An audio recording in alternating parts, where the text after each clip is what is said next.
Hey, what's up, Monarch Nation? It's Emo Essien here. Welcome to Monarch Prep.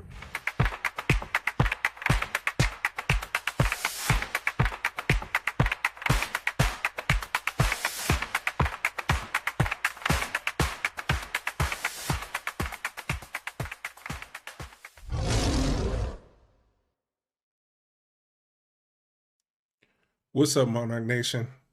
Welcome to Monarch Prep, where we discuss all things ODU men's basketball here on the Monarchists Network. I'm your host, Paul Jones. Let's get right into it. So it feels good to start off a broadcast with an ODU win. The Monarchs pulled off their revenge game.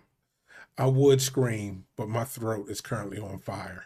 I'm getting over an ailment, trying to bounce back, trying to make it through this broadcast. But ODU was able to pull out our revenge game 70-66 on their home court. We jumped out to a 16-point lead and never looked back. Coastal was led by their leading scorer, Joshua Beadle, and his 18 points. And then out of our 10-man rotation, we had 3 in double figures. Big Kyle, his 10 points. K.C. Shaw pouring in 12. And then the man, Robert Davis Jr., 5 3-pointers and a total of 29 points. Rob was in rare form, and it looked good for his season high. It was great to see the guys pull off this revenge win on their court. We need to do this a couple more times. We got other Sunbelt foes that we've dropped some games to, and we need to get these revenge games. We don't want to be swept by anyone this season. For Saturday's game, I got up, got dressed, grabbed my godchild, take her to a game, grabbed my parents, jumped in the SUV, and hit 66 on the way out to James Madison. Somewhere along the line, something happened. I believe it was a traffic accident.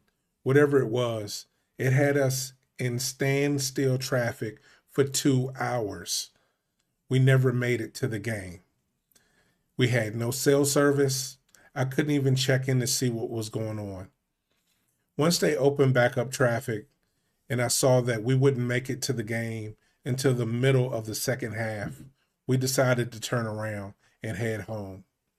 I dropped my parents off, checked my phone, and saw that we had a lead. We were doing well. It looked like we were going to actually take out James Madison twice in the same year. Well, unfortunately, that did not happen. Another game that we failed to close out. James Madison topped us 70-69. I haven't seen this game. I still haven't watched it. It's on my DVR. I can't bring myself to watch it. After being up by so many points and then dropping by 1, I just cannot bring myself to watch it. Oh, James Madison was led by Justin McBride and his 29 points. Out of our 10-man rotation, we had Jordan Battle with 11 points, Robert Davis Jr. with 13 points, and then the man K.C. Shaw leading the Monarchs with 18 points. Like I said, I have not seen this game. I was still upset about sitting in traffic for so long. Both my parents were knocked out sleep. My godchild's in the back seat watching her iPad, cracking up at whatever she was watching. I think she said it was TikTok. But she came out to last year's James Madison game, wanted to come out to this one, and we just never made it. It's on my DVR. I may bring myself to watch it at some point, but as of right now, I simply just can't do it. I hate James Madison. Hate him.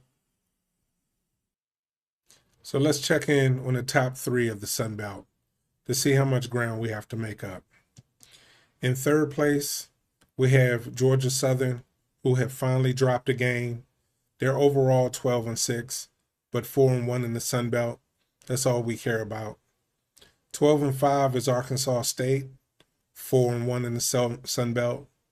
And then at the top, Troy, 5-1 in the Sun Belt, leading the conference, 12-6 overall.